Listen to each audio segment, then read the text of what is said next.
All right, so I'm actually going to go through yesterday's chapter summaries and analysis, which was for chapter 5 and 6 in Brave New World, and then also 7 and 8, which is your assignment for today. To keep it brief, I'm going to not focus as much on the summary, but more on the important things that I hope you pick up on or did pick up on during your reading. So, chapter 5 is a chapter where it may become apparent that this is one of the reasons that this book became so widely criticized. We've got again kind of this double storyline going on because part of the story in chapter 5 focuses on Lenina and her date with Henry, which kind of is basically to give us a preview of what a typical night in the life of these higher caste, these alpha beta individuals would be like in this society, in the world state. We also then have Bernard in this other storyline, and Bernard is attending a solidarity service. Now, a solidarity service, we'll get into that, but essentially, this is another part of their responsibility to being in this world state. So, during the first part of this chapter, Henry and Lenina go on a date. There's a lot of things mentioned about the activities they see. They go play this, special obstacle golf. Then they go to dinner. Then they go to dancing. Essentially, this is just showing us that they're constantly consuming entertainment. That's what this society is all about, bouncing from one piece of entertainment to the next.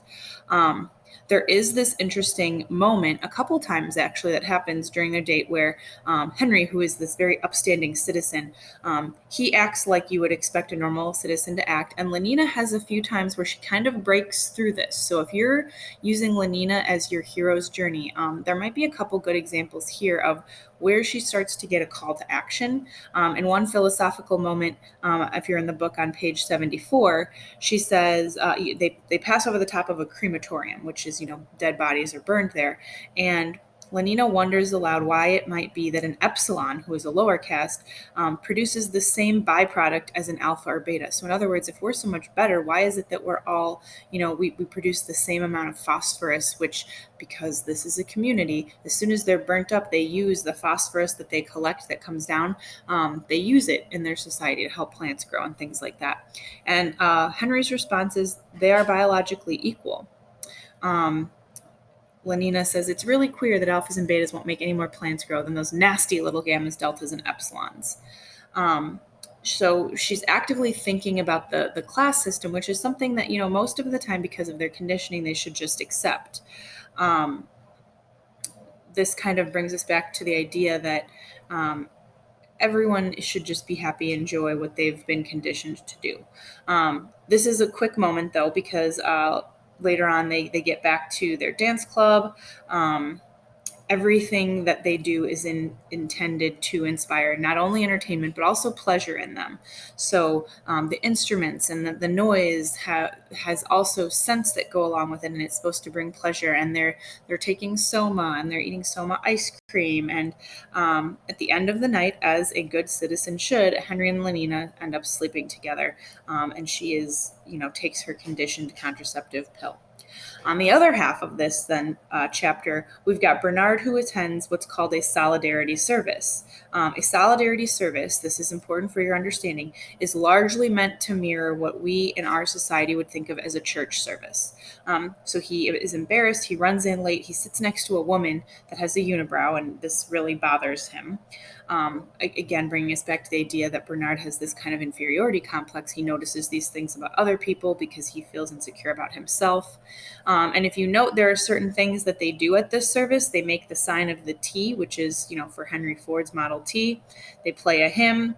They have some kind of communion involving soma. And as this quote unquote religious experience begins to move them, they kind of start having a reaction. If you've ever seen some of those evangelical churches where, people faint at a church because they're overcome with the Holy Spirit, this is one where all of a sudden, as they're dancing and singing these hymns, people start to kind of have these crescendos, and they're yelling out, and essentially the church service ends in a giant orgy. They chant orgy porgy. And at the end of this, Bernard is, waiting for his helicopter, and he notes he feels very alone. All right. So a couple things here. Yes, the orgy scene is part of the reason why this book is challenged, but it's not put in there just to be kind of this needless sex scene. The Solidarity Service Mirroring Church is again bringing us back to the overall motto of the World State, which is community, identity, um, solidarity, whatever. So the Solidarity Service is another way that they have community. Everyone belongs to everybody else. The point of this service is for them to come together to atone and to achieve a state of oneness. It reinforces the ideas that have been instilled in these people since childhood. Some of the religious symbolism, the sign of the T is like the sign of the cross. You may have noted that there are 12 people in a group, 12 people like the number of disciples of Jesus. And tablets and ice cream are the communion instead of bread and wine. So even though these are kind of really disturbing substitutions, it's showing us that even in this society, people, the conditioning might not always work and make people happy. So they have to have this other outlet to allow them to feel some type of quote unquote faith or oneness. So for people like Bernard, if he's not happy in his day-to-day life, this should be something like church for him, where maybe he can find a place here. And we essentially see how different Bernard is, because even he cannot find a sense of belonging or oneness through this solidarity service. This is another way to look at the service, is like an emotional relief for people, an emotional release. So at the end of the scene, when Fifi is standing next to Bernard on the roof, she's got this kind of drowsy look in her eyes and she's feeling very subdued. Obviously, this is meant to mirror a different kind of release that a mood people would have after a different kind of release. But it's meant to be a way for people to get rid of some of this excess tension that they have in their lives. So yes, I did skip over some of the parts. If this was a disturbing or comical chapter for you, especially if you listen to the audiobook, you definitely got the references as far as the comparison between sex and church here. And so, yeah, this was just yet another chapter where we can get an idea of what is going on in this society and kind of what life is like for them. All right, in chapter 6, we could argue, even though the plot has picked up, we got off of this tour with the director, this is where the storyline truly begins. So not only does the plot begin here, but the storyline. So Lenina and Bernard, essentially, they start dating one another. They go on a date together. I kind of divide this chapter 6, into 3 sections. So in the first part, we get kind of this beginning relationship with Lenina and Bernard. She still finds him odd, but she goes on a date with him. And even after being in the crowds all night and taking Soma, Bernard doesn't feel happy.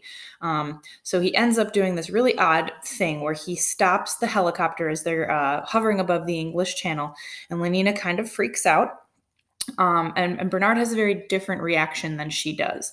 So essentially, what this is meant to show, for those of you that are going to use both Lenina or one Bernard for your hero's journey, this would be kind of how they start before their call to action, or part of their call to action. So here we have a different contrast than Lenina and Henry. With Lenina and Henry, Lenina is the one that's a little bit more of a different thinker, but we see just how close to society she truly is still when she's on her date with Bernard. So they're hovering above the English Channel. She becomes uncomfortable. On page 90, it says, she was appalled by the rushing emptiness of the night. Let's turn on the radio, quick. So my question here, why is she so afraid? What does the sea inspire in us? If you remember back to when we read Fahrenheit 451, the poem that Montag reads out of the book of poetry to Mildred and her friends that causes the one woman, Mrs. Phelps, to erupt in tears. He reads her Dover Beach. And we talked about in class that part of this reaction is because the poem describes this beach at night and how you can see these pebbles being brought in by the waves. And we said that sometimes even the scene of a beach, if you've ever gone for a walk on a beach, and just looked out at a body of water, is it can make you feel really small, and it inspires reflection, because you really, like, when you can't see anything past the horizon except for water, this sense of of how big the world really is or the universe really is kind of overcomes you. So we could maybe guess that that's what Lenina is feeling here, and that's why she becomes uncomfortable. He kills the radio. He says he just wants to sit. His response is, I just want to look at the sea in peace. One can't even look without that beastly noise going on. It makes me feel as though I were more me, if you see what I mean, more on my own, not completely a part of something else, not just a cell in the social body. So whereas being alone and being allowed to reflect makes Lenina uncomfortable, this is what Bernard longs for. It feels like he has an identity, which is not the identity that the world state wants him to have. So when Lenina ends up not understanding this little helicopter moment, he eventually takes a bunch of soma and they go to bed together. So we kind of see how Bernard even is wrapped up in this society. In part 2 of this chapter, Bernard ends up getting permission to go to the Savage Reservation. He has to go to the director to get permission, so that we're back to the DHC. Now, when he asks, the director's hesitant to allow it, but as soon as he asks him where he's going, this New Mexico reservation, the director almost gets caught in this reverie, kind of thinking back to his own visit when he was younger, where he went to a savage reservation. He remembers that he and a girl he was dating at the time, a pretty beta, they traveled to the reservation, and he kind of recounts this terrible story where they go on a hike and they take a nap, and when he wakes up, she's gone. And he says we looked for her, but that she was probably eaten by a mountain lion. And he says, at the time it really affected me. It gave me this terrible fright. And it's almost one of these things. He's thinking back to himself, and then he realizes Bernard's in the room. This is not a good thing to be caught in this vulnerable moment, especially thinking about somebody that you were with a long time ago, and maybe even revealing the fact that she didn't come back. So he actually threatens Bernard because he overheard this. So he said, yes, you can go to this reservation, but if you don't start acting more like a citizen of this society, I'm going to transfer you to, some terrible place. I think he says maybe like Iceland or something like that. Bernard leaves this then, little man syndrome, feeling more empowered because he has this kind of dirt on the director now. And he runs right to Helmholtz, his best friend, and he tells him about what he overheard. And Helmholtz, who also has this excess, he's kind of disappointed because he expects better of Bernard. All right, so the last part in this now brings us to this savage reservation. So Bernard and Lenina are going on holiday together. They stop first at this really nice kind of sophisticated resort. There's all of these different amenities. There's these scent organs, these scent taps. There's all of these squash ball courts. So there's tons of entertainment, tons of the modern conveniences. And Bernard actually ends up saying at a certain point, you know what, then if you don't want to come, you can just stay at this resort. You don't have to come with me because the reservation won't be like this, that they're going to go visit. One of the questions I usually pose here is, why do you think Bernard doesn't want her to come? Does he have an ulterior motive at this point? As the warden describes the reservation, so in order to get there, they can't just waltz onto it. They have to take a helicopter to this reservation to kind of be dropped off there. So the warden is describing this reservation. Lenina has taken soma, so she's not paying attention. She's got this big stupid smile on her face. Meanwhile, Bernard is preoccupied, kind of considering, sometimes you leave the house, you're like, oh, did I leave my hair straightener on? Did I, turn the stove off? He left what was called like a scent tap. So in other words, something that you would turn on like a sink that lets beautiful smells into your home. He left his scent tap on, and he's doing the mental math as to how much it's going to cost him when he gets back. So why this is interesting is because you've got two people who are about to go to this place that neither of them have ever been to, and it's relatively dangerous. There's none of the creature comforts of the new society. And so this warden is telling them about all of these different things they might encounter. It's like before you go on a hiking trip, or before you get into, I don't know, like some kind of on a dirt bike or something, and someone's telling you like the safety measures, and they're both too distracted to be in this real situation. So it's kind of, ironic. Bernard says he wants to be part of something real, but when he's face to face with it, he can't. But it's also showing how these two societies really clash and don't understand one another. When Bernard eventually does get a hold of Helmholtz to tell him that he needs him to turn the scent tap off, Helmholtz tells him that the director announced publicly that Bernard is going to be transferred upon his return. So that threat now has turned into something more. Bernard eventually, because of this news, gets depressed and takes a bunch of soma. And as they're on their way out to this savage reservation, remember, this is New Mexico. So they're in the American Southwest, this beautiful, beautiful landscape. Again, they both miss out on this, both Lenina and Bernard, because they're on soma holiday. So again, they're faced with something real, just like that helicopter scene where they're over the English Channel.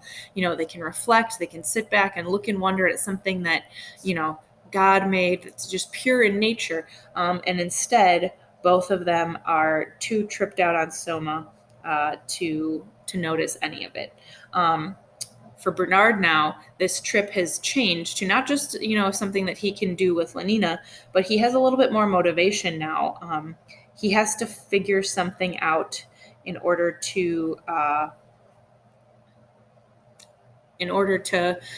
secure his spot so he doesn't get transferred. Initially, he was on this trip because he wanted to make himself feel important. Not everybody can go to a savage reservation, but he has enough credentials to do so. All right.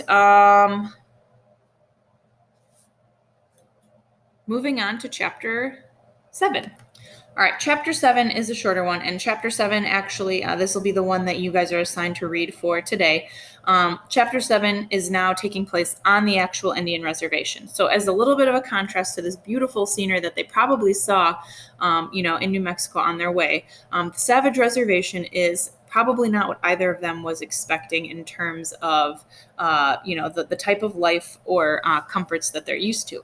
On their reservation, as soon as they get there with their guide, they head to a festival and they follow this Indian guide to get there.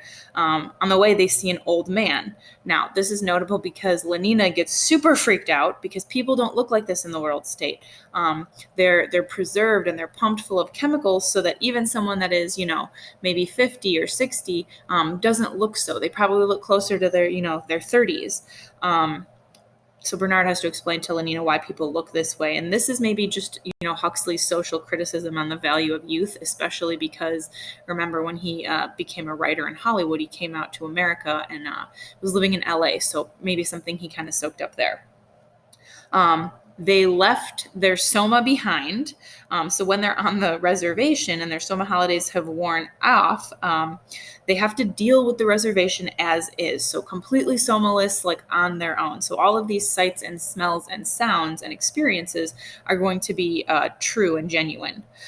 They witness a ritual for crops and rain, which essentially is a young boy, not, a kid, but more of like a teenager walking around in a circle. And there's this basket with snakes, and the snakes are wriggling. And as he's walking in these circles, he's also being whipped. And he eventually cries out and falls. And it's explained to him that the amount of times he was able to create a circle is indicative of how their crop season will do. So we see something in, this idea of traditions. In the book, they call the Indians savages, so savage traditions. It might be like if you study an ancient culture and you hear some of the things that they used to do in order to try and hope for good crops. After this ritual is over, which thoroughly upsets Lenina, there is a blonde, tan boy that comes out and starts remarking about how he is an outsider in this reservation. He says, they dislike me for my complexion. So blonde and tan boy, this is different than, what we expect of, people that are Native Americans, where they have this darker copper color skin, this dark, deep black hair. So he kind of sticks out like a sore thumb. As soon as he sees Lenina, he has grown up on this reservation. He is immediately struck by how she smiles at him and about how beautiful she is. So here is kind of the beginning of, maybe the love story of this book. When he starts to answer Bernard's questions, because Bernard is very interested in this person, Bernard realizes this is the son of the DHC.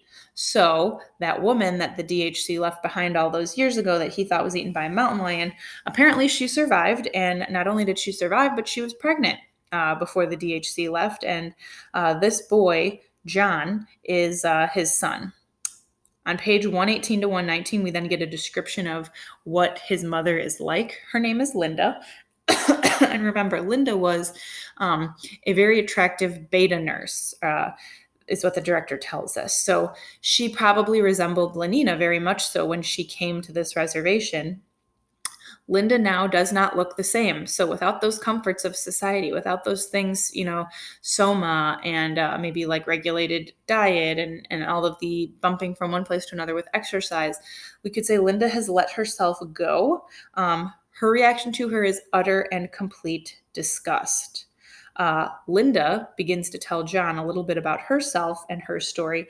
And basically her reaction to the reservation at first was a lot like what Lenina's is. Now, Linda's reaction to the reservation, because she was conditioned in the world state in developed, sophisticated society, she has never fully been able to adapt to life on the reservation. This is important because it's also foreshadowing. Now you've put together the fact that Bernard wants to take John with him back to society. Why would he want to do that? Well, now he's got dirt on the director because the director had a kid. And how good is it going to look if it's found out that this guy had a kid the normal way? Not good at all. So it's going to mirror John's reaction to the world state, right? How he might continually feel like an outsider. All right, a little bit of analysis just over chapter 7 before we move on to the final chapter, which is chapter 8. The description of the ritual here, the crop ritual, it's deliberately long and involved. It's so that we can, as readers, witness this ritual through the eyes of Bernard and Lenina. It's also interesting because this comes just 2 chapters after the solidarity service in the world state. So as disgusted as Lenina and Bernard are in watching this boy get whipped, it's kind of ironic because as readers, many people react to that when they read chapter 5 about the solidarity service, kind of with disgust at the fact that this is something that people in that society actually believe in. Both of these rituals recognize the need also to tap into the deepest of human emotions, which is the need maybe for spirituality or of faith. But yeah, we have again another allusion to religion here. All right, moving on now, chapter 8, the last in this chapter. Here we learn about John the Savage. So here we now have the introduction of our last character that you possibly may want to use on your hero's journey. So whether or not you chose Bernard or Lenina or John, pretty much in the next chapter or 2, if not already, you will have figured out we're getting ready to figure out the call to action, the threshold guardians, and what is the difference between the known world and the unknown world. So to characterize John, essentially what chapter 6 is, it's a group of 10 memories. Bernard prompts John because he really wants to understand what his life has been like.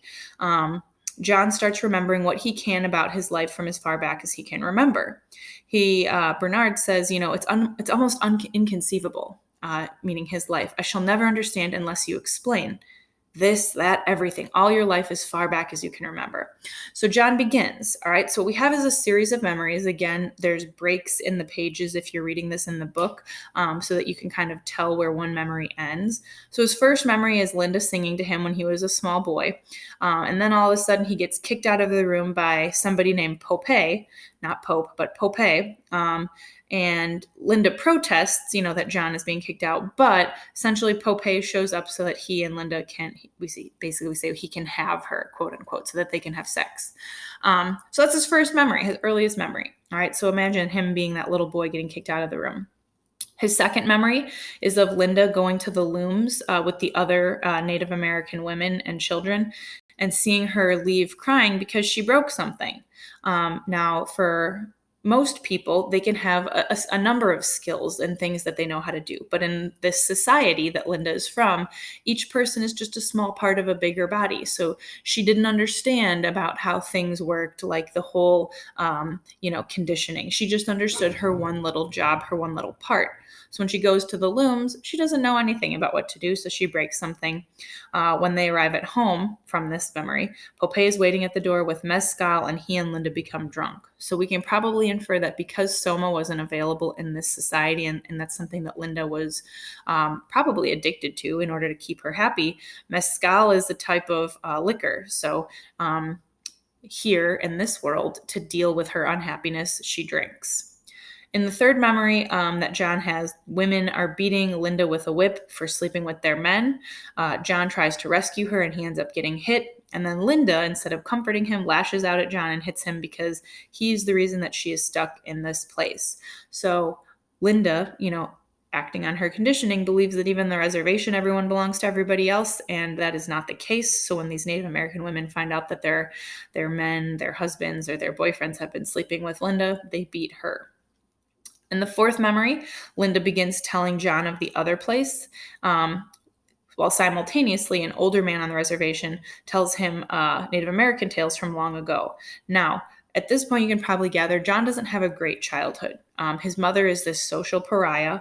He, has this connection with her because she is his mother, and she doesn't even show him the love that a normal mother would. So he begins finding peace and solace and happiness in these tales that he hears from Linda about the other place. In the fifth memory John has, Linda teaches him to read. However, the only books that she has are her training manuals from her job in society. So he does not necessarily grow up learning to love reading. In his sixth memory, the other boys tease him for having holes in his clothes. Now, remember, one of the little sayings in the world state is ending is better than mending. So they never had to learn how to fix their clothes because they would just buy new. So in this world, when John gets holes in his clothes, Linda doesn't know how to fix them. So he becomes that, dirty kid that has the holes in his things. And he becomes frustrated with Linda because she can't answer many of his questions. So when he asks her, like, why is the sky blue, or why this, why that? Normally, when little kids ask questions like this, adults find ways to simplify it or, say something to them. And because Linda doesn't have these answers to little John, he begins talking to these men on the Pueblo with their Native American legends and folklore as to some of the answers to his questions. So we start to see here that John's upbringing is going to be this collection of things that he experiences in life, from tales that he gathers from where Linda is from, but also from these Native American legends. So he's got this very unique kind of worldview. In his seventh memory, he's given the complete works of William Shakespeare by Pope and Linda, and he begins reading Hamlet, and this allows him to start understanding his hatred. All right, and I'll get to that in a second. He plots to kill Pope, just like Hamlet wanted to kill his uncle.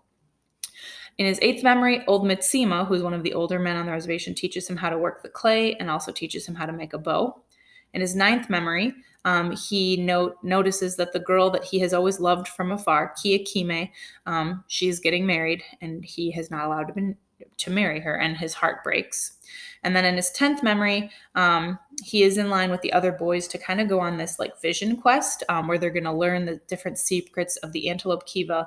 But he is taken out of line and denied because of his complexion and his mother. So this rite of passage to growing up as part of the Native American culture where John has grown up, he's not allowed to participate because here he is seen as an outsider. As he sits crying alone, maybe you caught on to this, he remembers Macbeth's words, tomorrow and tomorrow and tomorrow. So we see this motif start to emerge of Shakespeare. An interesting thing that comes out of these memories is Bernard can relate to John's aloneness. We see how they both are outsiders in their society, so they're kind of drawn to one another. With his ulterior motives in place, though, Bernard asks John to come with him to London, so to leave the Savage Reservation and come back to society. All right, so a couple things to explain here. John, like I mentioned, has been raised with opposing beliefs. He has this hybrid kind of the old new world and the new world. But just like the other people, Bernard and Lenina, he's a sum of the suggestions that are around him. So we could get into this whole nature and nurture debate, but since we're not in class together, we won't. But because he has this kind of mishmash of views, he needs a way to understand his emotions, his feelings, and how to make heads up of all of these different influences. And Shakespeare offers that to him. So Shakespeare is going to become a huge symbol, but also you're going to notice multiple allusions to Shakespeare. Whenever John reaches a situation where he really tries to capture his feelings and what he kind of understand his emotions, he thinks of Shakespeare. So in the moment when he sees Pope once again taking Linda from him and kind of taking advantage of her, he's seen what the mescal does to her. He's seen that Pope, doesn't love her. So he drums up Hamlet, and Hamlet is the story of this young prince from Denmark whose father is murdered by his uncle, and his uncle marries his mother, and so he hates his uncle. He has this intense, passionate hatred, and so the only way John is able to understand his own hatred is in the moment he thinks of the words of Hamlet. When John is ripped out of line when he's about to go on this vision quest, and he feels so alone and kind of like, there's no other options for him, that life is never going to get any better, life is completely meaningless. He drums up Macbeth's words of tomorrow and tomorrow and tomorrow marches in this angry pace. So just like at the end of the play, when Macbeth has given up, he knows he's going to be killed on the battlefield. So Shakespeare, when you see these references, obviously big deal. We're going to see another set of Shakespearean references in the next set of chapters. And some of you may remember back to your opening web quest, the title to this book, Brave New World, is an allusion to Shakespeare from the play The Tempest. So we'll go through all that, but that's chapters 5, 6, 7, and 8 for you. So the question I'll post at the end of today is, give me something that you're possibly confused about, and I'll address those in a brief video for Thursday.